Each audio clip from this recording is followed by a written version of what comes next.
Yeah, it's a Saturday in the park. It's the usual Saturday morning 9 a.m. show of the External Bum Show. I'm your host, Ralph Williams. Oh, yeah. Oh, you know it. It's Saturday here, and it's Saturday everywhere, and we are here. And here where I'm going to introduce some of my co-hosts here, who are all here, bright and bushy at tail and ready to go. Scott Morganroth to my right and your left, and Leo Haggerty below me, and Smoke and Jeremy BALLREICH. We're all here this morning for the External Bum Show. We're going to get started with our bum segment coming up in a few moments. We're in the Mata Heating and Air Conditioning Studios, 724-201-0500. Mata Heating and Air Conditioning. If you need your air conditioner fixed, call Mata. You ought to call Mata Heating and Air Conditioning. Also, your comments are welcome in the mailbag, ralph williams737@gmail.com. And I want to thank everyone last week for making last week's show, the top-rated viewed show that we've done here for the External Bum Show since coming onto social media and getting away from Blog Talk Radio. All right, we'll get started here with our introductions. I'll start with you, Scott Morganroth from the South Florida Tribune. How are you today? I'm doing all right. It's been a whirlwind of a week, that's for sure. So I'm glad to be on the show again and looking forward to having a good time. All right. Scott's also an author. He has a book out there, and it's called Lessons from the Microphone. Go out and get it at Barnes & Noble and also at Amazon as well. I have a copy of it, but it's in my other studio. All right. Below Scott is Smoke and Jeremy B. But Jeremy BALLREICH, how are you today, Jeremy?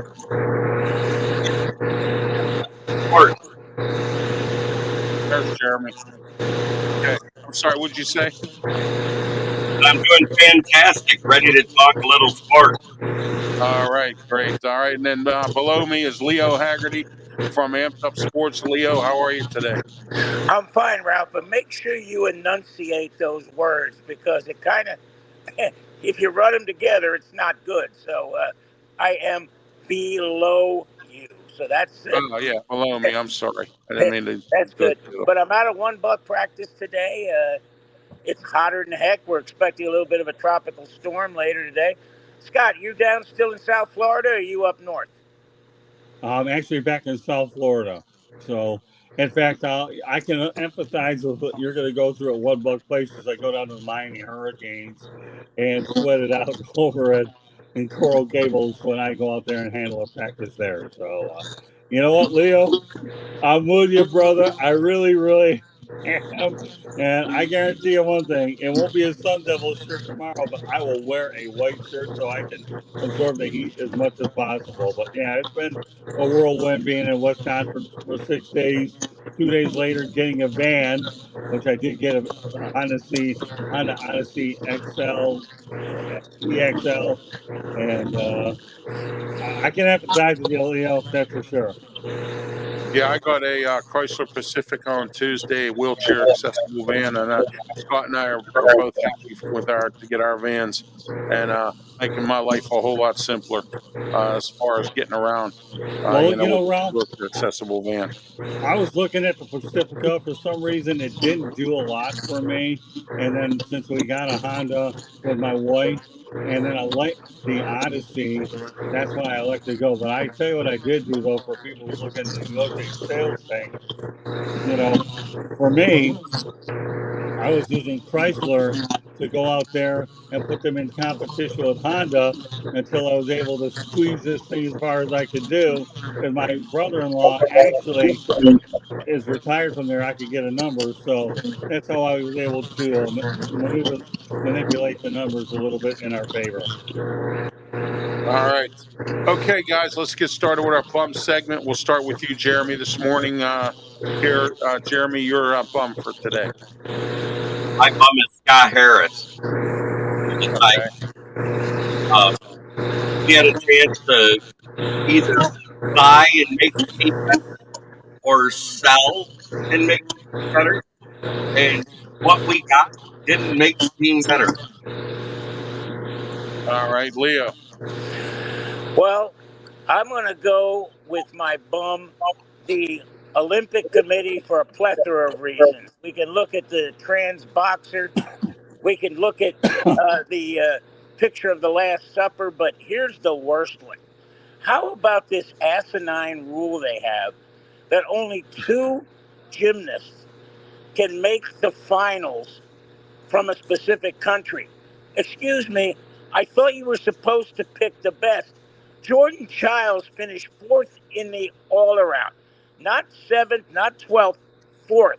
She finished behind 2 former gold medal all-around winners in Simone Biles and Suni Lee. Why is she not in?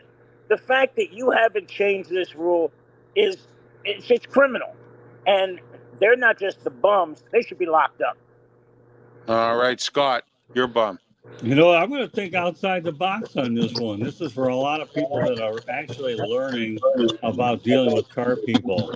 I didn't do business with this dealership anyways, but I used to define robot as in lost in space. That does not danger, danger. But there's a guy, and mind you, I did not do business with these people, named John Boudry. And you know what his first thing is today? What are you looking to buy today?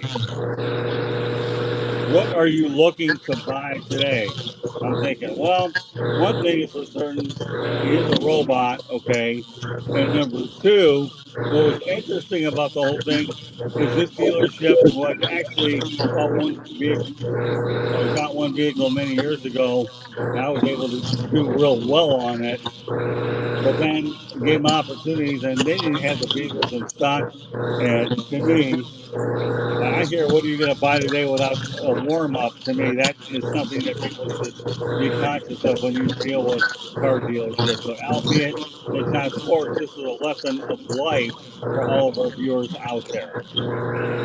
All right. My bums, I have a couple bums today. My bum is the NFLticket.com. How dare you try to sue the NFL and think you're going to get away with it?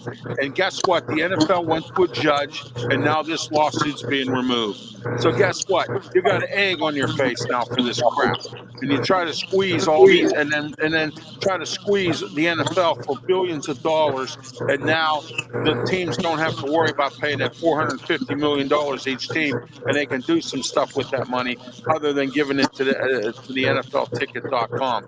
My next bum is PCTV here in Pittsburgh. Thank you for shutting things down at the end of August and screwing me out of the opportunity to put my TV shows on, all because the director didn't want to get up off his lazy, excuse my language, lazy ass and do some work to get to save the station. Now us producers got together the other night for a meeting, and now we're going to save the station. This guy should be fired.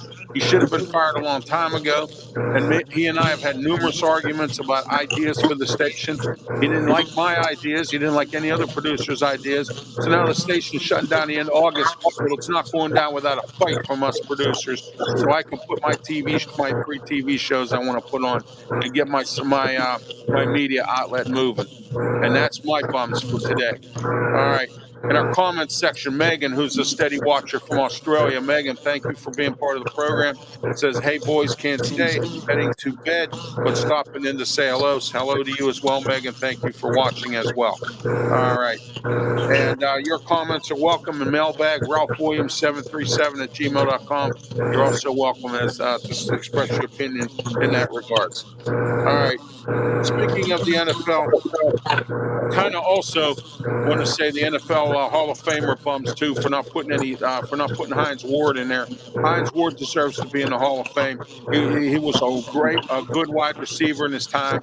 He was he was a great blocking wide receiver. Just because he didn't have the stats, it doesn't mean anything. If it wasn't for some of his athleticism and some of his ability, the Steelers wouldn't have won so many the games that they have when he was a player for the Steelers as well. All right, we have a lot to talk about today, including college football, NFL preseason, NFL Football Hall of Fame, and the lawsuit.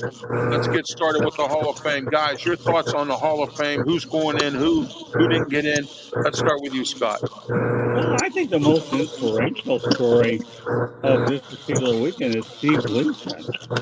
When you think about it, the guy battling ALS was a really big part of the '85 Bears championship team. Yes. And when you get hit with ALS, I mean, I'm glad he's going in. To me, every Hall of Famer that got in was worthy of doing it. I know the way the voting works in the NFL in terms of what guys get in every year. You know, you have a group of beat writers that, hey, do me a favor one year, I'll root for your guy and all that other kind of stuff. So I'm really pleased with the class they have. I know you have a issue with Hines Ward, and I understand you being a Pittsburgh guy, you have every right to feel that way. But it took Terrell Owens, 3 years to get in? Yeah. And he didn't even want to show up at the event. I said, give me a break. They can only put so many people in at a time. Right. We laughed at the Pro Football Hall of Fame. Is it like baseball where you have 75% of the vote? And you're lucky to see 1 or 2, 3 people get in during a given year, and the NFL has like 6 or 7. So as far as I'm concerned, the biggest thing for me this weekend will only be Steve Gleason. And that's it. And I will say this, okay? I'll throw another little mini bum out there while I'm thinking about it. The Detroit Lions should go ahead and be the other bum because they drafted Charles Rogers ahead of Andre Johnson. And how did that work out? That worked out really bad, right? Andre's in the Hall of Fame and Charles Rogers has been in jail. We talk about a police job. Okay, when the Lions got Barry Sanders instead of Tony Mandarich, my gosh, I mean, those are unbelievable comparisons, to say the least. So, I don't know. Hines will eventually get in, but I think there's other wide receivers that probably are more worthy. Sometimes some of the best players have to wait a while. Like, for example, Floyd Little got in many, many years later. And I was actually there It when took he ended Barney up getting Shell in a at while the to get Super in. Bowl. So I mean, yeah, I get it. All right. So, Leo Haggerty. I I'm wouldn't get sorry. I'm sorry. Go ahead, Scott. Yeah, I wouldn't get so caught up in the Hines Ward. I understand where your mind is at. If he's that good, he'll eventually get in. All right, Leo. The biggest problem, gentlemen, is you got to convince fans that it's not the Hall of Very Good, it's the Hall of Fame. And the fact that some players played for specific teams that threw the ball more, that ran the ball more, and accentuated their specific skills, it's really hard to determine, especially when you go back pre-passing era teams. When you look at those teams that were run first, run second, run third, it's hard to look at a wide receiver. Like, how about a guy like Paul Warfield? How about a guy that didn't catch a lot of passes because Miami didn't throw the ball a lot. Right. Redskins didn't throw the ball a lot. But it comes down to a point where you really have to look at inside the statistics. What percentage of the offense did he provide? I mean, people are all talking about these quarterbacks now that sure Hall of Famer, sure Hall of Famer, sure. I don't think so. There's like maybe 1 or 2 right now that we're looking at, and I think it's right now Aaron Rodgers and Patrick Mahomes. But after that, I don't see a whole lot of guys going in. Hey, Brady's a given. That's a given. Right. Ben Roethlisberger. Yeah, he's pretty much, yeah. Yeah, when you can flash up 2 or 3 or 4 Super Bowl rings, that's going to get you in. So yeah. Right. Leo, you make a really interesting point, and I'm going to say this right now. The words I really hate the most when it comes to sports? Future Hall of Famer. What the hell makes you think you can figure out who a future Hall of Famer is? You're not voting for crying out loud. Seriously? You are not voting if you're calling somebody a future Hall of Famer. Get the hell out of there and focus on the facts, not the editorialism that hampers journalism as it has throughout our lifetime.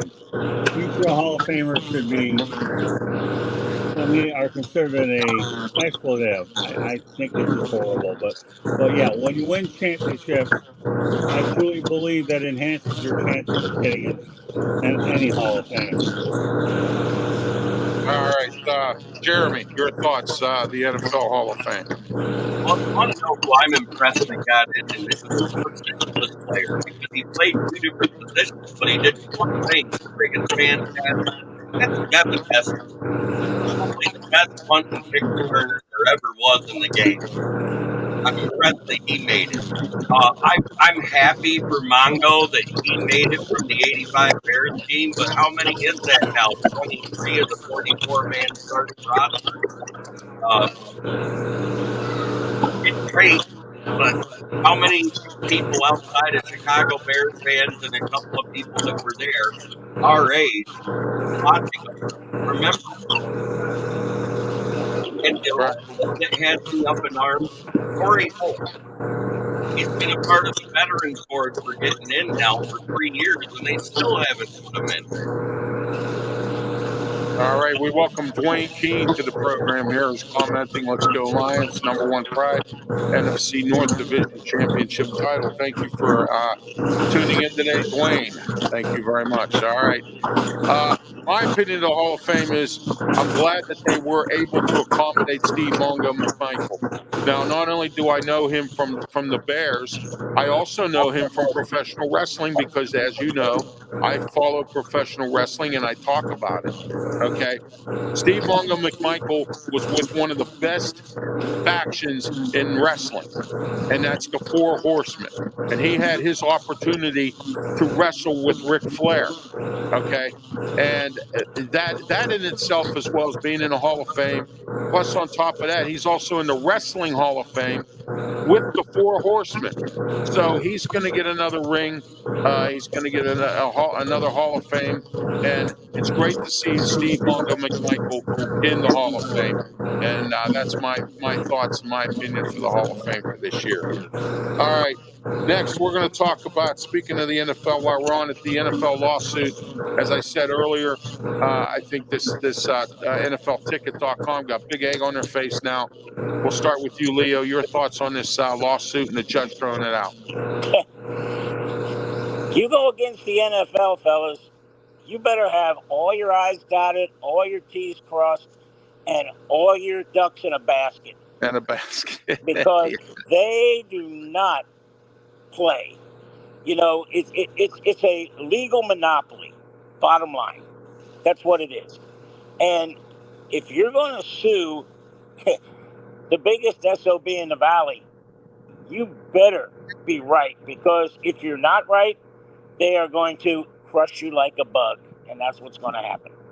All right. Smoking Jeremy B. Well, first off, it was a class action lawsuit by people who subscribed to Sunday Ticket.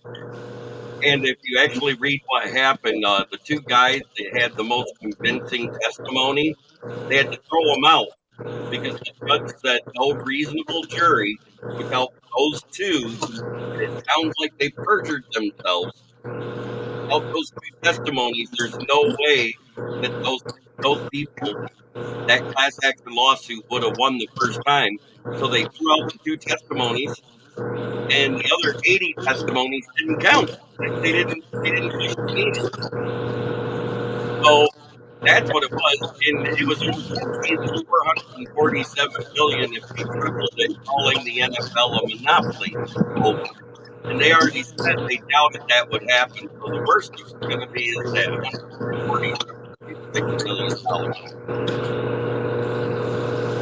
same time, the owner's already told Roger Goodell we're not paying it, which is why he appealed it immediately.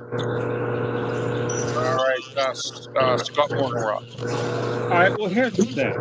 I had numerous opportunities on all of my shows to talk about these things. Well, everybody's worried about the clicks, right? About let's talk about the NFL class action lawsuit. But I didn't do it. You know why I didn't do it? As Paul Harvey would say, I want to hear the rest of the story. Right? Remember, how many of us remember Paul Harvey, right? The rest Right. of the story. When I was at WXYZ Radio in Detroit back in 1979, we were the station that had Paul Harvey on there as well as other I had ones. it on my station too when I worked in radio. Yes, I remember Right. Paul Harvey very well. Right. So my point is I didn't want it on any of my shows because I want to hear it all before I go out there and pass judgment on this thing. And there's no question that the outcome turned out to be what I expected. You can't fight against the NFL. What chances do you have to do that? It's like a 2-year-old fighting against a 25-year-old. It ain't gonna happen anyways. Right. That's And like I could, showing up to a gun battle with a knife. yeah, well, that's true too. That's Yeah. a good point. But my point is, in this day of new media, okay, and I'll tell you that is you get so many different stories that you have to work as hard as you can to weed out the fake news. So, for example, if I see something on Threads or Instagram or something that I don't view as a reliable source, I just don't even waste my time with it to put it on the air. And on Threads, you can just say not interested. They'll get the hit that you don't want to be. You don't think an organization is credible to put this garbage up there. Right. So, fake news to me, which a lot of this garbage is, anyways. Although this wasn't fake news in this particular case, there's no way it wasn't worth my time to put it on the air any more or less when you had that Duke lacrosse situation on there. Now I am not putting anything on there until I have all the facts, folks. I'm going to say that. So one thing I say in my book is you better have enough facts to back up your opinion. No ifs, ands, or buts about it. If you don't, you'll be doomed, big time. And there's certain things that you live and die by. In our industry, have facts, and nobody can come at you too hard, if at all, because that's what you have to rebuild any criticism that you would get. But I think that that lawsuit was a joke, and it wasn't worth any of my time on any of my shows to put it on. All right. We're going to pay a few bills here. Alex's Flowers. Call Alex today. Do you need flowers for your sweetheart, a funeral, a wedding, anything, any kind of an event, and you need flowers? 30 years in the flower floral business. Call Alex today, 412-661-6071, located near the Highland Park section of Pittsburgh. Alex's Flowers right on Chisholm Street, Morningside. Stop by and talk to him or go online, alexsflowers.com. Alex's Flowers. Experience, affordable, and reliable. Alex's Flowers. Also, I want to talk to you today about Robin Campbell Insurance. Farmers, Bristol West, any insurance needs that you have, call Robin today, 412-366-3399. That's 412-366-3399. 10 years ago, Robin Campbell came to my house. He sat down with me and he went over all the information I needed to get the right policy for me. That's what Robin Campbell does. Okay, I can call Robin Campbell on the phone and get him on the phone. Don't have to go through recordings. Don't have to go through customer service. I can get him on the phone. All right, anytime at all. When I need help with insurance, I call Robin Campbell, 412-366-3399. Do you need a wheelchair accessible van? Well, I have one. I just got it this week. And guess who I got it from? Keystone Coach Works, 412-833-1900. Call him today. Ask for Dawn. Talk to him. Dawn will take very good care of you. Make sure you're in the right vehicle and custom fit the vehicle the way you want it. And that is what Keystone Coach Works does. They've been in this business a long time. You can also lease and you can also finance. Call them today, 412-833-1900. All right, guys, we're back. And let's get into college football a little bit. We're going to go around here. Everybody has a team that they cover or that they're interested in. Leo, we'll start with you. South Florida Bulls. You know what, guys? And these are big ifs, but if the injury bug doesn't bite the Bulls in the butt, there's a lot of bees in there, I know. if Byron Brown, again, another bunch of bees, if he can get through all 12 games, this team athletically is flat out loaded. They have athletes coming out of everywhere. Their receiving room is big, it's quick, it's long. They've got offensive linemen. The biggest thing now is defense. Because with all the rules favoring the offense in college football, if you can hold a team in the 20s, that's a good game defensively. If you can hold them under 20, that's a great game. South Florida shut out Syracuse. That's phenomenal. You just don't see that in college football anymore. But it's going to be a fun ride watching these guys this year, especially if they stay healthy. Well, you know what, Syracuse, Leo? I was at that game.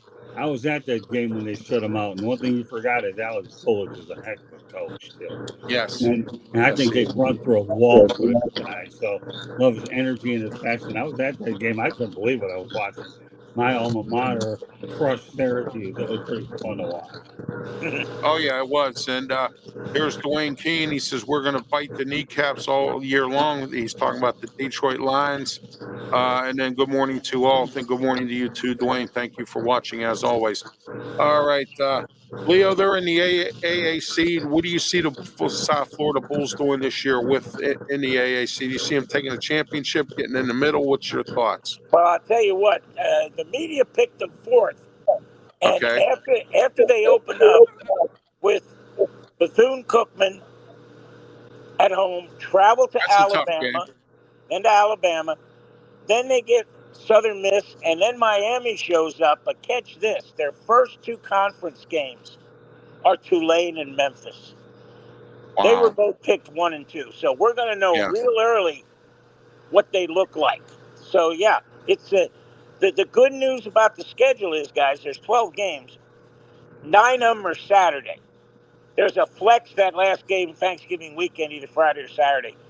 But they're 2 Friday games, no Thursday games. They're 2 Friday games. They're all following a bye week. So the schedule really works out well for USF. All right, Scott Morganroth, Miami Hurricanes. Miami Hurricanes. You talk about the Hurricanes going up to USF. I'm looking forward to going to that game for sure. Yeah, that's going to be a dogfight because I think South Florida will come right at them. You know. Now, I'll have more about the Canes a little bit more tomorrow after I go to the practice and talk to Coach Cristobal and whoever they have available. We'll talk about the Hurricanes. Year number 3, Mario Cristobal. I've always said on every show that I've appeared on that give this guy 3-4 years and they'll be elite. Now they get Cam Ward, I think the quarterback transfer from Washington State. I've heard nothing but good things about the guy. Time will tell how well he does. And don't forget Xavier Restrepo, one of the most underrated receivers in the country. I've spoken to Xavier many times, but what a great kid. That's a name you could be hearing on an NFL draft board in 2025. The other team that I work with is Florida Atlantic University.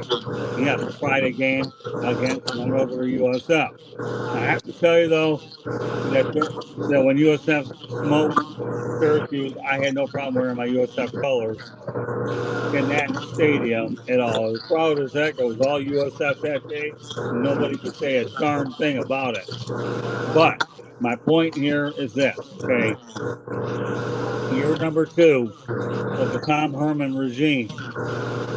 And now he's got his feet wet. I'll be curious to see what kind of improvement that Coach Herman has. And by the way, I owe him a Motor City Madmouth hat that I will be giving him probably in the next couple of weeks in exchange for a one-on-one interview and all that. So we're working on getting that worked out. So I got Florida Atlantic and Miami. How well after you will do, I don't know. Miami should be pretty, they should be much, much better with the recruiting class that Mario has brought in. And of course, Leo did my talking with USF. All right. Smoking Jeremy B., Michigan. Well, Michigan is coming off probably their best season in a long time. It was a historic run going like they did, undefeated all the way to the national championship. And it's marred by some things, the whole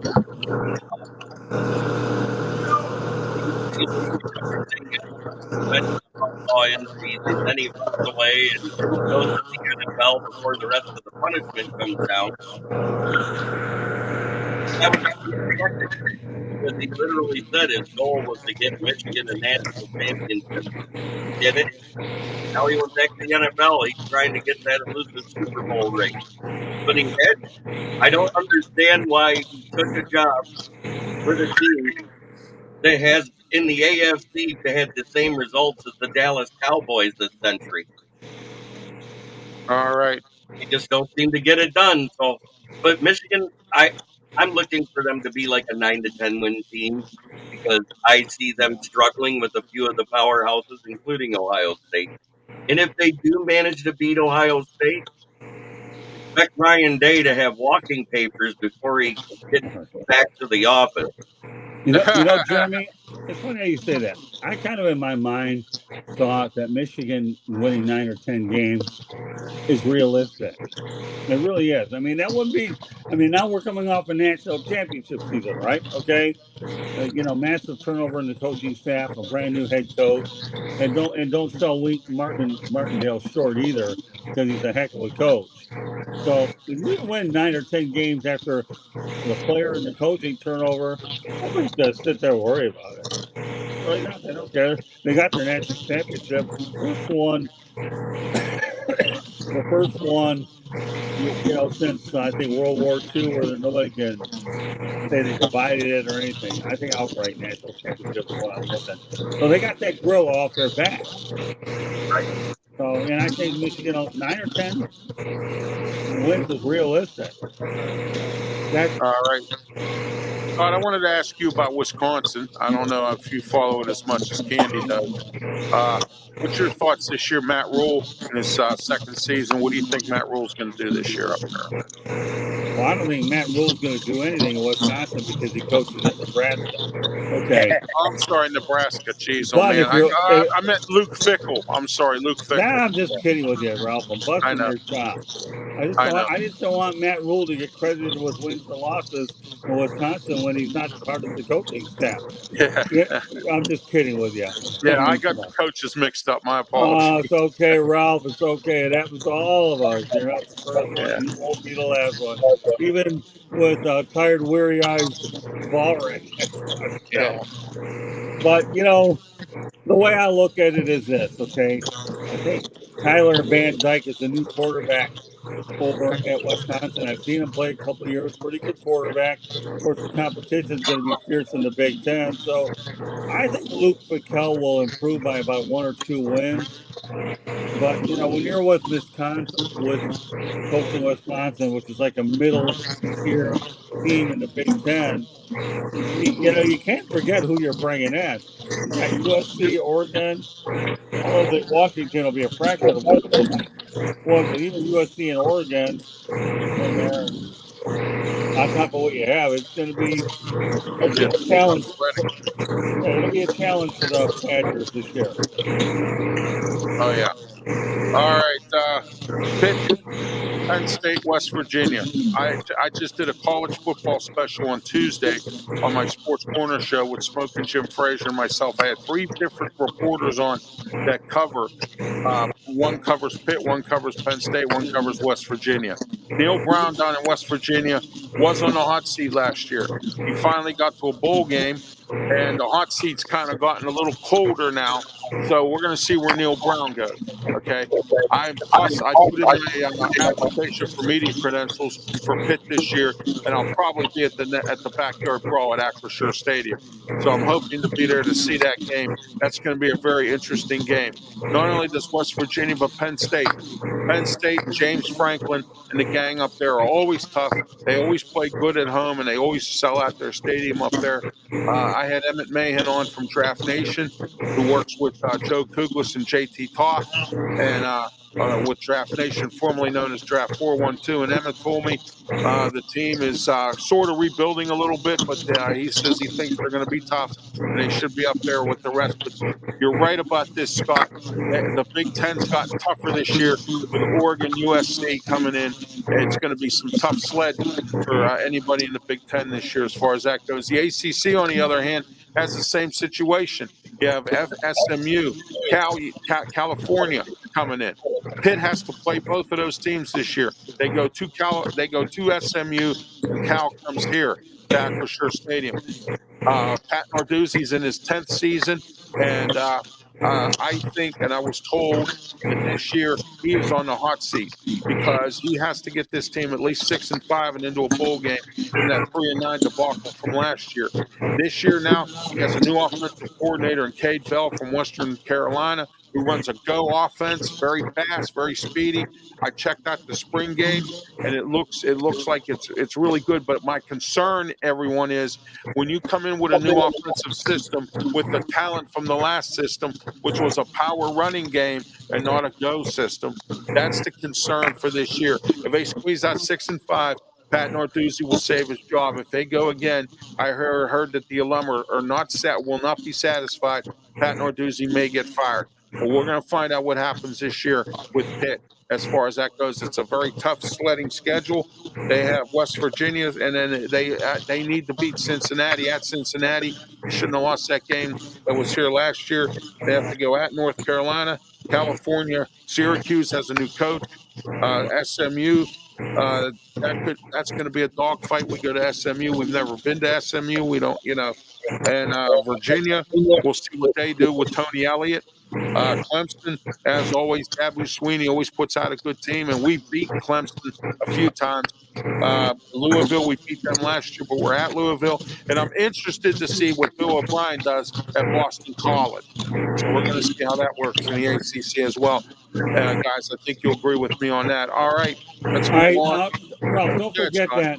Yeah, don't forget that Stanford's joining the ACC. I don't know if they're on your schedule or not, but you never know if that they can meet down the line. But Stanford, Cal, and Stanford, SMU, yes, yeah.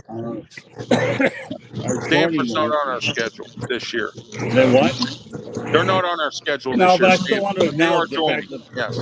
I still want to acknowledge the fact that they are part of the conference now to be reckoned with. So you never know if you can see them in a championship game down the road. You never know. But I think the one thing that people need to understand about SMU that most people probably don't is they're not going to collect any money from any ACC rights for at least 9 years. Right. But here's the thing about SMU. They got boosters with deep pockets that they don't care. Put us in a Power 4 conference, but we don't care. We'll finance opponents, and it won't matter anyway. Once upon a time, this program was given the death penalty, and obviously it's been a tough road bringing them back. But, SMU,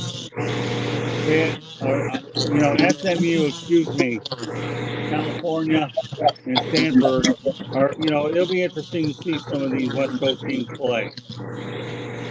All right. Our next segment, we're going to talk about the baseball trades that happened with the trade deadline. This segment's brought to you by the original Hometown Pizza in Moon Township, University Boulevard, 412-264-4444. Call, get a takeout order. You can eat in, or you can get delivery if you live in the Moon Township area. Call them today. Tell them Ralph Williams sent you. Maybe grab a pizza on your way to the airport. Okay. So what you want to do is give them a call today, 412-264-4444, the original Hometown Pizza. Tell them Ralph Williams sent you. You'll get a discount on your order. All right, guys, we're going to get into Major League Baseball trades. Let's start with you, Scott. Your thoughts on the trade deadline and some of the trades that were made in baseball. Well, number one, I'll make a Pittsburgh reference here. Brian Dela Cruz will be a good, solid player for the Pirates. Yes. 2 reasons. One, solid is the right word. He will not hurt the Pirates. And 2, he's signable. So you don't have to worry about taking a guy that you're going to lose in a couple of years. So I think it's a decent trade for him. And for the Miami Marlins, well, what do you expect? I mean, here's a team that continues to have constant fire sales, and it's tough enough to put people in the stands anyways, but the Marlins are the Marlins. As for the Detroit Tigers, Jeremy summed it up much better, okay? That they did not do anything to improve themselves at the deadline, and that's just a shame. It really is. So that's my take on a whole lot of it. And as far as the Milwaukee Brewers are concerned, you're looking to get to the postseason. You only made one trade at the deadline. I don't think they did enough to improve their roster to go deep into the postseason. All right, we're in the Mata Heating and Air Conditioning Studios. 724-201-0500. Call Mata Heating and Air Conditioning today. And this morning, we're actually in Studio A here today. Usually we're in Studio B on Saturday mornings, but I decided to have it on Studio A this morning. I actually kind of went to bed a little early last night after watching Talk Radio, an Oliver Stone film. I love his films. And Talk Radio was probably one of the more inclusive movies that got me into talk radio, into doing talk radio Oh, stuff. did it really? Yeah, Huh? you know what? I've watched that movie a few times, and I'm going to make reference to that particular book and Lessons from the Microphone Part 2. Right. I really liked it, that movie, a long time. The first time I saw it was when I was out in Springfield, Connecticut at a hotel, and I was headed into Hartford the next day.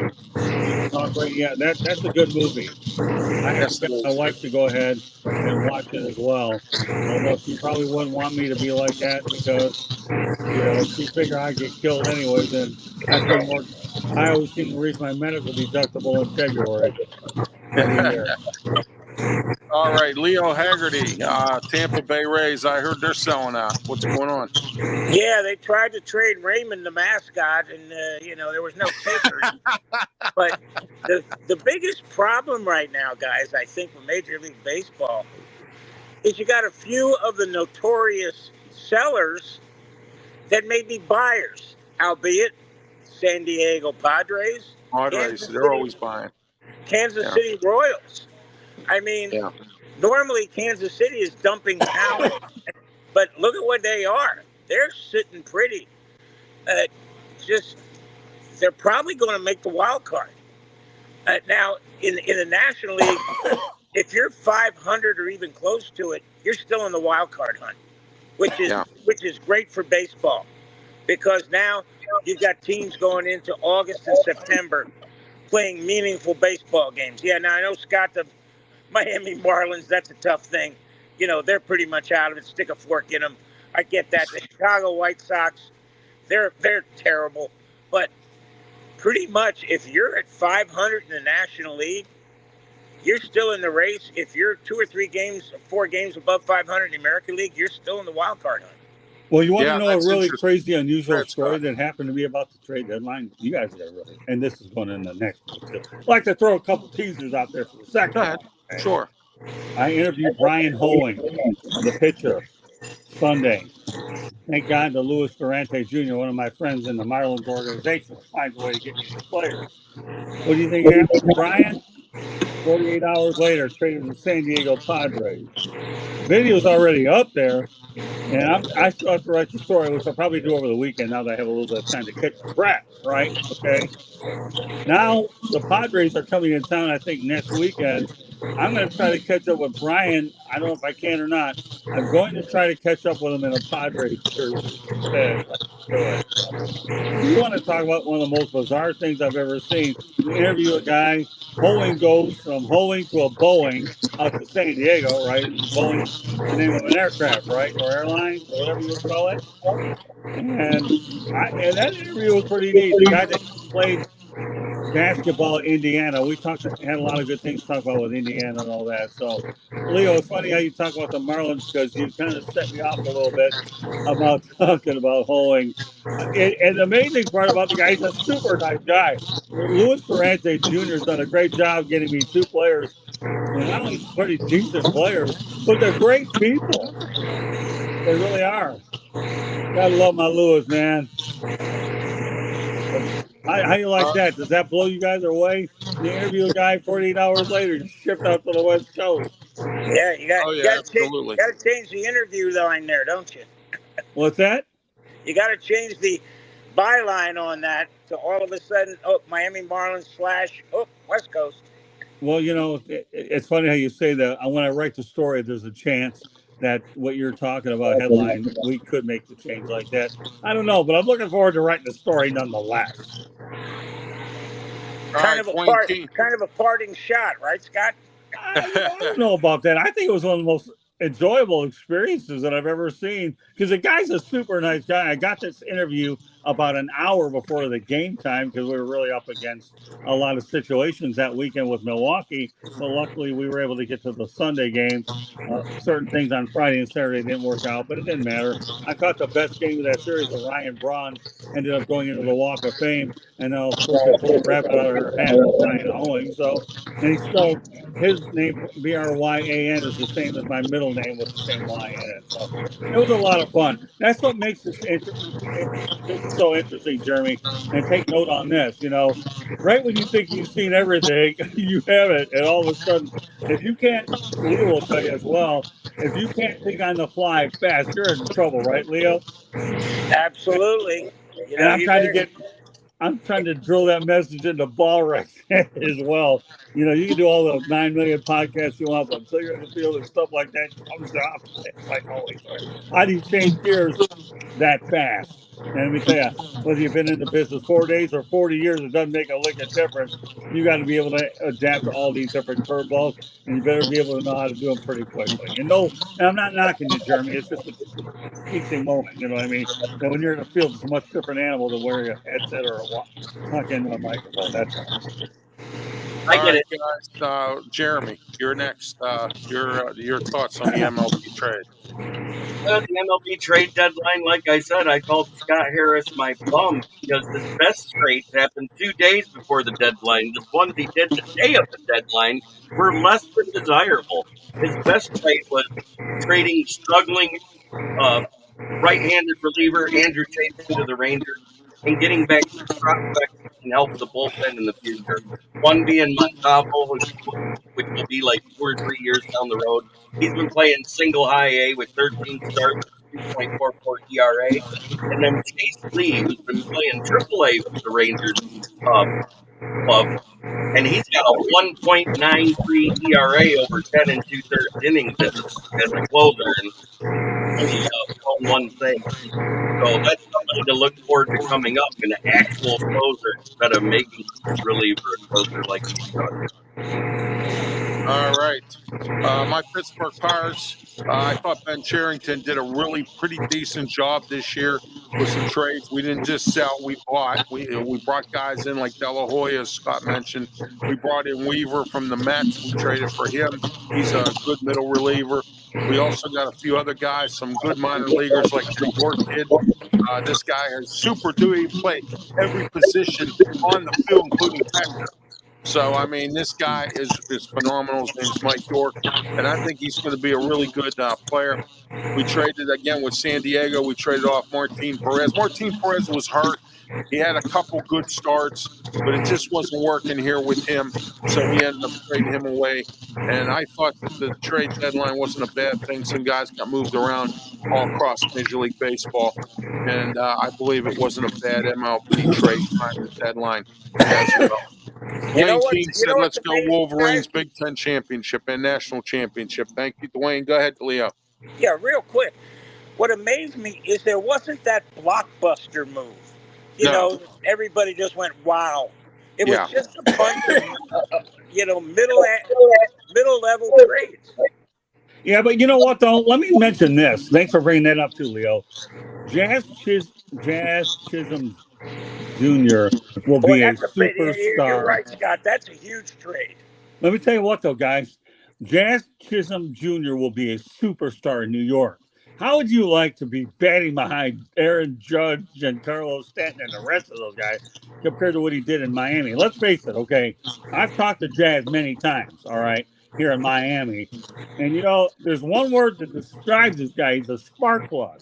He loves the game. That's the one thing you need a guy like him with so much charismatic, okay, like Jazz Chisholm. So when we look at the trade deadline, there was a lot of player movement, and it lived up to what it was supposed to be, and you were able to separate contenders from pretenders. But watch out for Jazz Chisholm Jr. Watch for Glaber Torres to eventually get shipped out of there anyway. So Jazz go back to second base. But right now, Aaron Boone has to get him to the World Series or deeper into the playoffs. That's what he's got to do. But just like Ryan Delacruz with you, Ralph, in Pittsburgh, and Chad Chisholm, by the way, former Marlins, okay? And and Tanner Scott, no relation to Scott here, okay, in Right. San Diego, okay? These guys are going to do real well in their roles, but again, don't lose sight of Jazz Chisholm Jr. He's already got like 4 home runs already since he's been there. And it just his attitude. There's no way in a million years that New York fans cannot gravitate to this guy. He'll weed out all the booze and all that and keep playing hard. And I think that down the road, and here's the thing I want to say about the Marlins. Okay, they could have won not only this year or next year, but they threw in the towel when they let Luis Arias go earlier in the year, right? Instead of begin this fire sale a year earlier. I don't care what the justification is this time. Peter Bendix, that has nothing to do with me. What you have to understand is it's tough enough to put people in that building anyway. And getting any easier. And the last I looked, they were second worst in Major League Baseball in attendance with 12,000. Oakland was last at 7,900. But you understand why Oakland's attendance is near the bottom anyway. So I give the A's a pass. All right, we're going to do a quick segment here. It's a new segment called Quick Notes, which means I have some notes here about a couple things that we didn't talk about that I'm going to go real quick before we get into our local segment. And this segment here is brought to you in part by Big Dog Auto. Go to Big Dog Auto in West Mifflin by the Allegheny County Airport. Big Dog Auto will handle all of your auto mechanical needs, including brakes inspection. Also, they handle much more. Tires, they can get you a nice price on some tires, oil changes, whatever you need. Call Big Dog Auto. Call the Big Dog today, 412-999-0191. Tell Big Dog I sent you. Ralph Williams sent you. I tell you what, Big Dog Auto, nice people, affordable pricing, and you know what? They take care of all your mechanical needs. Big Dog Auto. All right. Our quick note segment today is Gary Patterson, Peterson, former ECU head coach, who has worked for Baylor since February as a senior strategic consultant. A source close to this thing with Baylor says that he has stepped away. Apparently, something happened between Gary Patterson and Baylor, and he stepped down. So he's only been on the job since February. So he's moving. Gary Patterson, former GCU coach, moving on to something else. All right. Next, we're going to get our local segment here. Let's start with you, Jeremy B. Local. What's going on in your area? Well, the Tigers are struggling to score, and that's nothing new because what they needed was bat. What they got was arms. I mean, and they traded away 2 of our consistent bats to get that.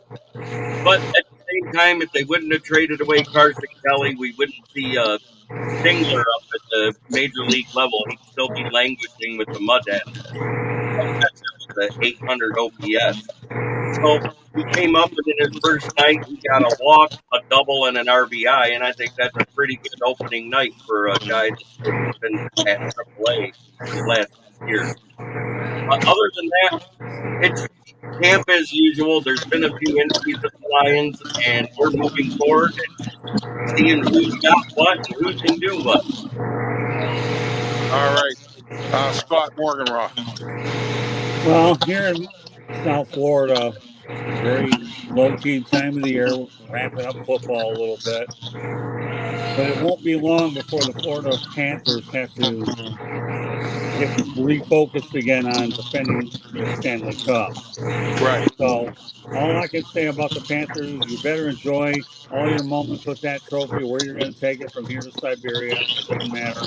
Because now, as they always say in Florida, let's hunt. You know what's going to end up happening? Now you're going to be hunted. So I think they did, once again, theme of this show is take the gorilla off your back. I mentioned that earlier today, right? Well, the Panthers did exactly just that, okay? But now you have to defend what you've already earned. And I'll tell you, trying to win back-to-back is not easy in this day and age. It really isn't. So enjoy your summer, Panthers. The real fun starts later on this fall when you have to defend It's it. just like the other sports spot with the salary cap. It's hard to win back to back every year, and Oh, yeah. it's the same thing. Penguins did it, but it's hard to do. It's not an easy thing.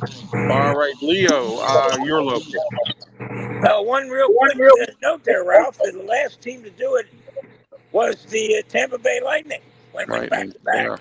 yeah. In fact, I asked John Cooper, I said, how important would that be? He said, to win one, you're good. To win two in a row, like the Pittsburgh Penguins did, you're special. And that's what it is. Now, everything's pretty much shut down here with the Olympics. The Rays are on the road. They got two more down in Houston. Then a travel day Monday. Then they shoot up to St. Louis, play the Cardinals. MLS, the Rowdies, they're on the West Coast. They're playing Monterey Bay out there in Northern California.